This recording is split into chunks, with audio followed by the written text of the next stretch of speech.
I don't remember leaving the door open. But when I turned around that night, the wind was already moving through the house like it belonged there. It was a slow, deliberate breeze, one that smelled of rain and rust, carrying the faint whisper of something that might have once been a voice. The hallway light flickered, as if the air itself had teeth. I told myself it was nothing. Just a storm, maybe. Just a door that didn't latch properly.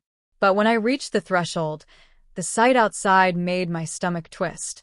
There was nothing. No streetlights, no moon, no horizon. Just an endless sheet of dark, thick as ink. The kind of dark that doesn't end when you blink, it just waits. And in that dark, something moved. It didn't walk or crawl. It unfolded. A ripple in the black, shaping itself into something vaguely human, though too tall, too still. I felt its attention on me like a hand pressed against glass. I should have shut the door. I should have slammed it, locked it, sealed it with nails and prayers. But instead, God knows why, I stepped back. Just one step. And that was enough. The shadow stepped in it crossed the threshold soundlessly. No footsteps. No creaking floorboards. Just the subtle distortion of the air, like heat shimmering on asphalt. I couldn't see its face, if it even had one, but I knew it was looking at me. The light from the hallway seemed to bend around it, as though refusing to touch. My reflection in the mirror by the entrance warped, pulled toward its shape, and for a heartbeat, there were two of me. One pale and trembling, the other grinning faintly from the glass. I took another step back. The floor under me groaned as if warning me to stop. Then it spoke. A voice that wasn't a voice. Like words made of dust and echo, forming inside my mind instead of my ears. You left the door open, it said. So I came. Every instinct screamed at me to run, but my legs felt anchored. I could barely breathe. What do you want? I managed to whisper. It tilted its head, slow and deliberate, as if trying to mimic human curiosity. The air around it seemed to hum, and the walls began to vibrate faintly, like the house itself was afraid. I don't want, it said. I remember. And then it moved closer. The light behind it died, one bulb after another, until only the faint glimmer from the window remained. And in that trembling light, I saw its outline split. There were now two shadows.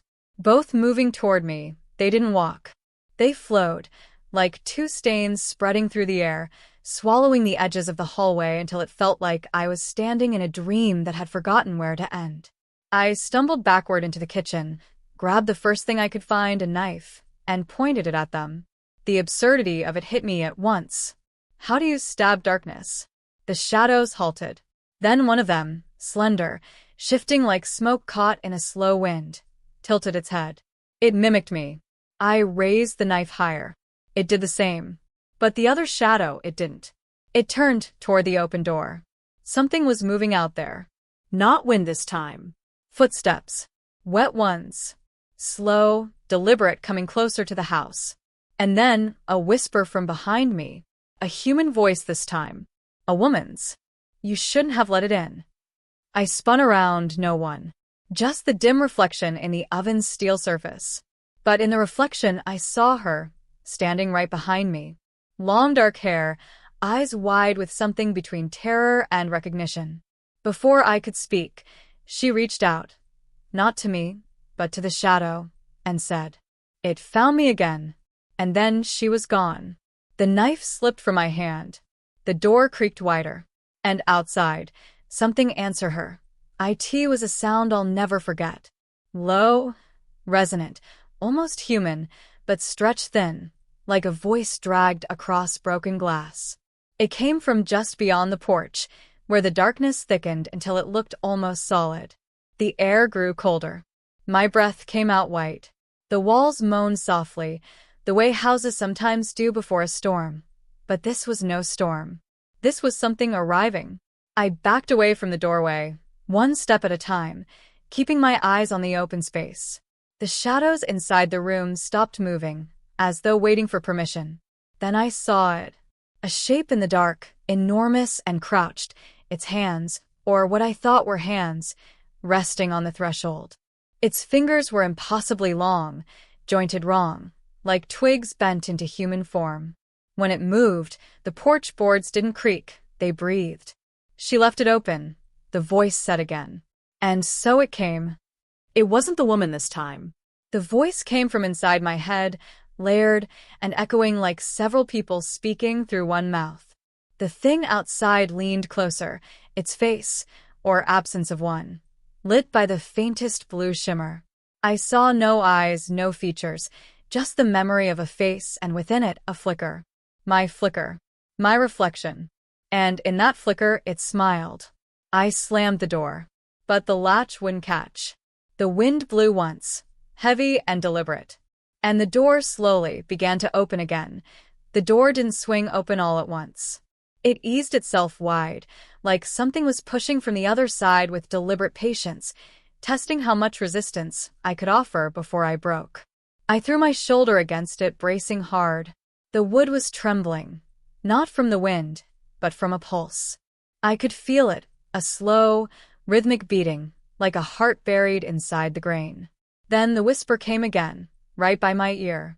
You can't shut it now. It remembers the way in. I turned sharply, no one there. But the kitchen window caught my reflection, and for a heartbeat, it wasn't my face. It was hers, the woman I'd seen before. Same dark hair. Same terrified eyes. And behind her reflection stood something vast, its outline flickering like static. I froze. The whisper came again, softer this time, as if from inside my skull. If it sees you, it will know your name. I didn't know what that meant, but my instinct screamed. I let go of the door, stumbled backward, and grabbed the nearest chair, jamming it under the handle. The heartbeat stopped. Silence. Then 3 knocks. Slow. Measured. Almost polite. Knock. Knock. Knock. My phone buzzed suddenly on the counter. A message lit up the screen, unknown number. Don't look directly at it. Before I could react, the door creaked again, and the lights went out. Darkness swallowed everything. Not the kind that hides corners or makes you squint. This was deeper, heavier, like a living thing pressing against my skin. I couldn't even see the glow of my phone anymore, though I was still holding it. The air itself felt thick, as if I were underwater. Then, somewhere to my left, I heard the chair slide. Slowly. Scraping across the floor. Something was pushing the door open again. I didn't move. Couldn't. The silence between each scrape was unbearable. And then a voice. Not the whisper anymore. Not the woman. This one was deeper. Calm. Familiar in a way that made my stomach turn. You left the door open for me once before. My throat tightened. Who are you? The darkness didn't answer, but the temperature dropped so sharply that I could see my breath again, even though I couldn't see anything else. You don't remember, it said. But I do. Then I felt it, a cold hand brushing my shoulder. I jerked away and stumbled backward, hitting the wall hard enough to rattle the dishes. My phone flickered back to life for half a second, its dim blue screen showing only one thing. A reflection in the black glass of the oven door. It wasn't me. It was a figure standing right behind me, leaning close, whispering into my ear. The message on the phone changed by itself, letters appearing one by one. Don't run. It follows sound. And from somewhere in the dark, a wet, dragging noise began to move across the floor. Coming closer, that sound, it wasn't footsteps. It was slower, heavier, like something being pulled rather than walking. I pressed my back against the wall, trying not to breathe, but every exhale sounded too loud. The dragging stopped for a moment, then turned, shifting direction, like it had heard me. The phone buzzed again. I almost dropped it. Another message appeared. Stay still. I froze. My pulse pounded so hard I thought it might give me away. From the faint light of the phone, I saw something glisten in the dark, a smear of movement, low to the ground, crawling. Its limbs were too long, bending the wrong way, and its head tilted up as if sniffing the air. The reflection in the oven showed it more clearly. Its body was shadow, but its eyes, 2 pale slivers, glowed faintly, searching. Then it spoke, though its mouth never moved. You left it open, and now I can come home. The words didn't sound external, they vibrated inside my chest. My phone screen dimmed, and for a second, before it went black, I saw something impossible. A third shadow, mine, moving on its own. It leaned forward in the reflection while I stood still. It turned its head, looked at me, and smiled. The creature in the dark paused, as if recognizing the gesture. Then, all at once it rose tall, unsteady, and whispered my name. I don't remember ever giving it. Hearing it say my name froze something inside me. Not fear, something colder, deeper. Recognition. It wasn't just saying my name. It was tasting it, rolling the sound through the dark, shaping it like smoke through teeth. You forgot me, it said, voice thick as static. But you left the door open again. Again. The word hit me harder than the cold. Somewhere, a memory stirred, something from when I was a child. A night that began like this one. Rain on the windows. A door that wouldn't close. My mother yelling my name. And a figure, standing in the hall. Too dark to be real, too still to be human. The kitchen light flickered back to life. Weak and yellow. The thing was gone. But the door was open wide again. I should have run. Instead, I stepped closer. Outside, the world was wrong. The street I'd known all my life was gone. No houses, no trees. Just a pale fog stretching into nothing. And there, at the edge of that nothing, stood the woman. The one from the reflections. She looked directly at me, eyes wide, lips trembling. Then she lifted her hand and pointed behind me. I turned. Every mirror, every glass surface in the kitchen, the oven, the window, even the edge of a spilled puddle on the floor, now reflected the same thing. The shadow. Standing right over my shoulder. And it was smiling. The smile was wrong. Not cruel, not kind, familiar. Like a face I'd once owned and forgotten. I stumbled backward, knocking into the counter, and every reflection followed my movement a half-second late. The shadow didn't move toward me. It simply watched, head tilting with quiet curiosity, as if waiting for me to remember something important. The woman outside was still pointing, frantically now, her lips moving soundlessly in the fog. I couldn't hear her through the glass, but I could read the shape of her mouth. Close it. I turned to the door. It was hanging open wide enough for the fog to spill in, curling across the floor like pale fingers. The shadow stepped closer to it, not away, and when its foot touched the threshold, the fog pulsed, as though breathing. Then the woman's voice finally broke through, faint but desperate. If it crosses again, you'll take its place. My heart slammed against my ribs. I grabbed the chair wedged under the handle and kicked it aside. The shadow didn't stop me. It only lifted one hand, palm out, like it was saying goodbye. For a single moment, our hands aligned, mine on the door, its on the air, and I saw my own palm print appear in the fog on the other side, as if the barrier between us was only pretending to exist. The air crackled. The lights above burst. I threw the door shut, and everything went still. No wind, no voice, no shadow. Just the faint outline of that palm print, glowing softly on the inside of the door. And then 3 quiet words whispered from behind it. Not yet, remember. Silence hung in the air like smoke. The glow of the handprint slowly faded, leaving nothing but the faint impression of warmth on the wood, as if something alive had been touching it just moments ago. I backed away, heart still hammering, trying to steady my breath. The house felt different now. Too still. Too watchful. I turned the lock once, twice, testing it. It held. But when I looked down, I saw something that made my stomach twist. The floor beneath the door was wet.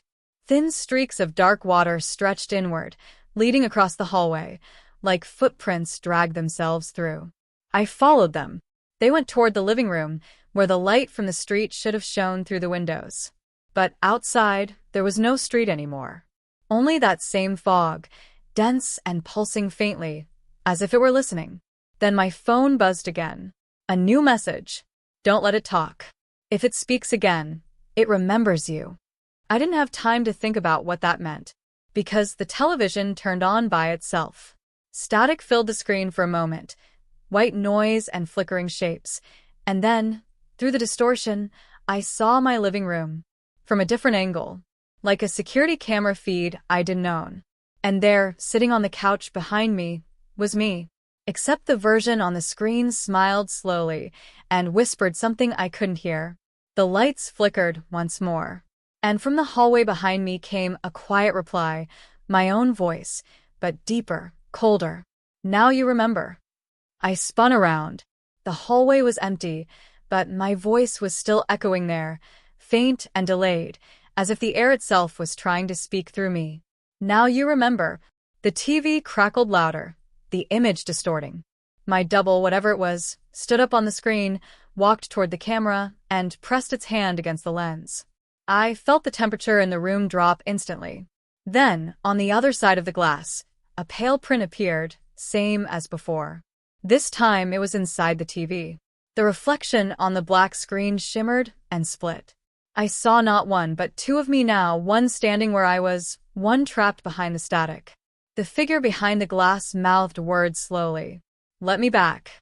My phone buzzed again, but when I looked at it, the sender wasn't an unknown number anymore. It was my own name. From me.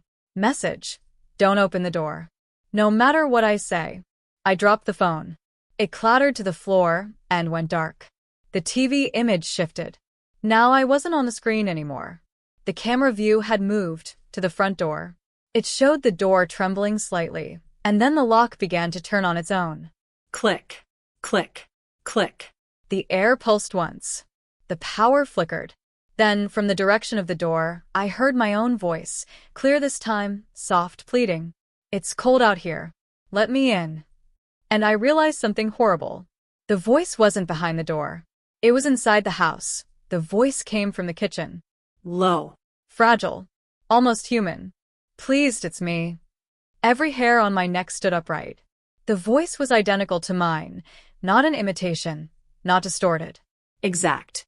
I took a hesitant step toward the sound. The air shimmered faintly, as if the house itself was breathing. The kitchen door was half closed, light seeping through the crack like it was bleeding. I pushed it open, and there I was, standing by the counter, pale, trembling, holding the same knife I'd dropped earlier.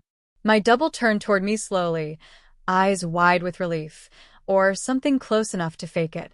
Finally, he said. You closed it. You did good. He smiled, but it didn't reach his eyes. I backed away a step. You're not me. He tilted his head. Aren't I? You think you're the first version to leave the door open. His words hit me like ice water. The room flickered, the walls bending, the lights stuttering.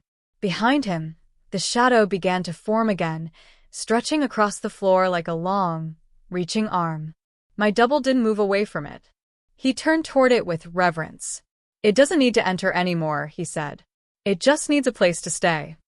The shadow rose up behind him, swallowing half the light. He smiled again, and the same smile appeared on my face, against my will. My lips moved on their own, mirroring his. Then both of us said it together. It remembers. And the room went dark again. The darkness wasn't empty this time. It moved. Shifting, rippling, whispering. The air felt thick, like I was standing underwater, while something vast swam around me just out of sight. My double's voice echoed faintly through it all, distant but still mine. It took you long enough to come back. I tried to speak, but my throat locked. The shadow, if that's what it was no longer behind him. It was everywhere, pulsing like a living wall. And then it began to pull. Not on my body, on my reflection. From the darkened oven glass, from the window, from every surface, my mirrored self began to move independently. It pressed against the inside of the glass, palms flattening, trying to get through. The other me stepped closer, his outline now trembling, his skin flickering like static. You shouldn't have closed the door, he said. You sealed me in. The lights flickered once, bright enough to reveal a horrifying truth. The shadow was gone, and the figure standing in front of me, now, wasn't the double. It was me, down to every detail, every scar, every breath. Except I was standing on the wrong side of the reflection. The real me, if there still was one, was behind the glass, pounding, screaming without sound, as the other one smiled and turned toward the door. He reached for the handle. "Time to let the next one in," he whispered. And the latch began to turn. The breath of the house deepened, slow and alive, vibrating through the floorboards like a heartbeat that wasn't mine. The shadow thickened until it filled the space between us, me and my reflection made flesh. It rippled, reshaping itself, and I understood something terrible. The house wasn't haunted by it. The house was it. The walls, the doors, the whispers, it had been wearing my home like a body. My double stepped forward, each movement glitching, as if time faltered around him. His eyes were bottomless now, mirrors reflecting me. "You left it open," he said. "You invited yourself back." I realized what he meant. Every time I dreamed of that night as a child, every time I'd left a door ajar and felt watched, it hadn't been a memory. It was a call, a loop. Me, repeating the same mistake. He extended his hand. The shadow's pulse echoed in my skull. "One must return," he whispered. "One must stay." I could feel it pulling at me, gravity made of memory, trying to drag me across the threshold between reflection and flesh. My skin prickled, flickering between two places, two existences. Behind him, through the fog beyond the open door, I saw the woman again. Her voice pierced the hum of the living walls. "Choose. Now." The shadow lunged forward. My double's hand closed around mine. And suddenly, I was standing in both worlds, half in the fog, half in the lightless room. I screamed and pulled back with everything I had. The door slammed, and the world split in silence. When the silence hit, it was absolute. No hum, no heartbeat, no whisper, just a dead, breathless stillness that rang louder than sound ever could.